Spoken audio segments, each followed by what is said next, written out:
this can turn your perceptions around and make you feel better about your life situation. Your unhappiness is a viewpoint.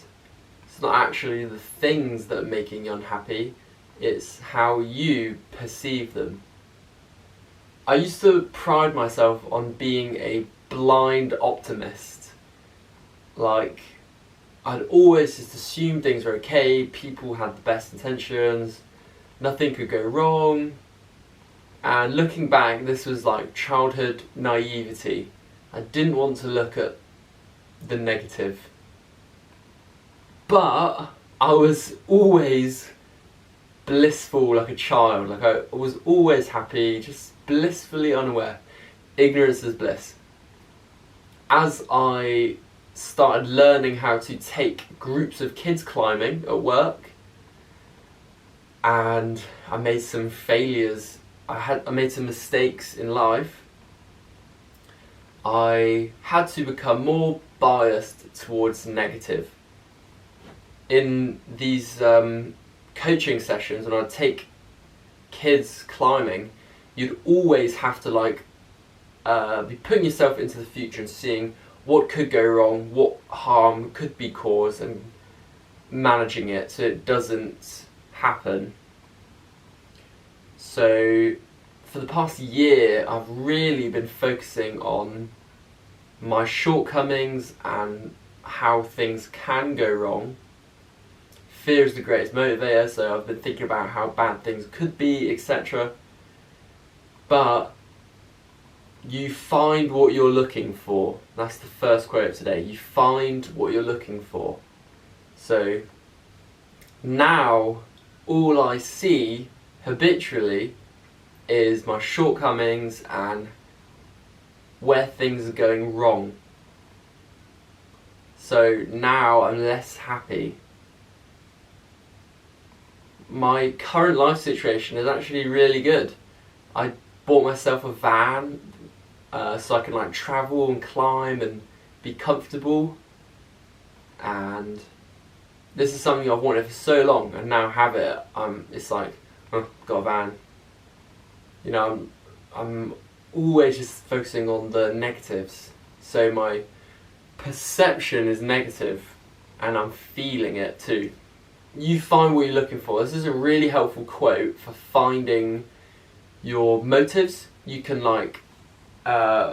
what do they say? It's like backwards engineer or something. You can, I don't know what the term is, but basically, if you're finding reasons why something will fail, it's likely your subconscious desire is for it to fail, or you just don't want to do it because you're afraid of failing or any other reason.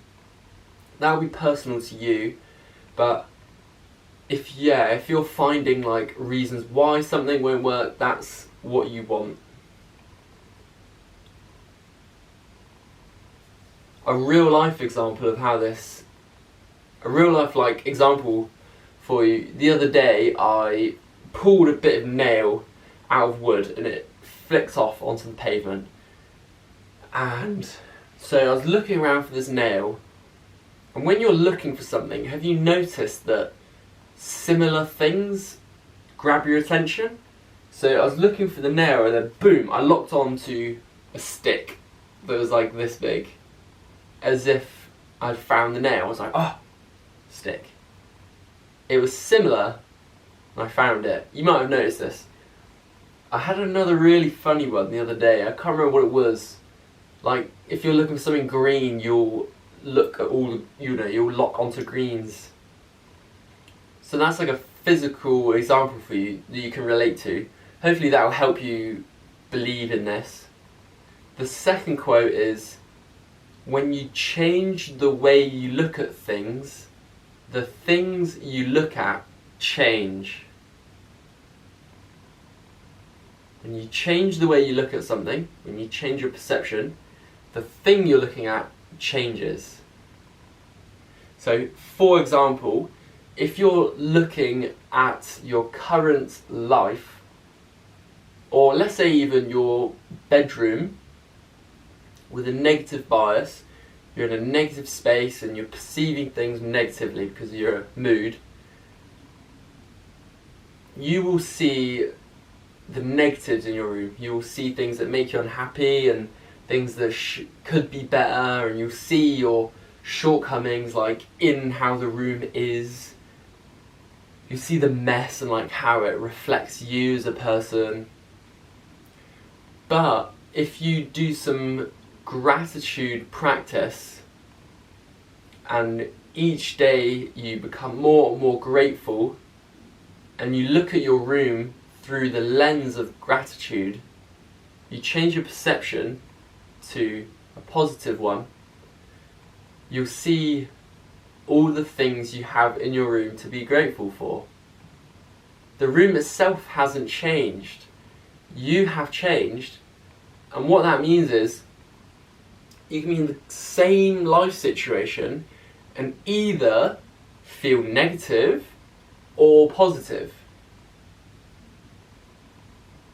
The information I've shared in this video can help you shift your perspective for yourself. There might be some specific things you're already thinking about changing to make your current situation more enjoyable. A few techniques I'm using, two of them come from the Science of Wellbeing course from Yale. The first one is gratitude. So you've heard this before, like think about what you do have to be grateful for. And this is on purpose, thinking about what you currently have that you should feel happy about, that you're fortunate to have. That will immediately make your current experience better. The second one is savouring, where the savouring experience I had yesterday, I made myself a big peanut butter and Nutella sandwich, and savouring just means actually being there in the experience for the whole experience and just enjoying it. Then again, I went and climbed a tree in the evening. I took some photos and I just really thought about how fun of an experience it was. Like, with my sandwich, I took the first bite and I tasted it obviously, and then when I came back into the present, I was like 4 bites in and I was like, what? Half my sandwich had gone missing, and my brain, I was not there just enjoying the experience. Almost immediately I had just gone off and I was thinking about some anxieties or some, this and that. If you just, that savouring is kind of like meditation. You're staying in the present and you're just enjoying what you have in front of you. This again will make you more grateful and will give you a more positive perception of your current life situation.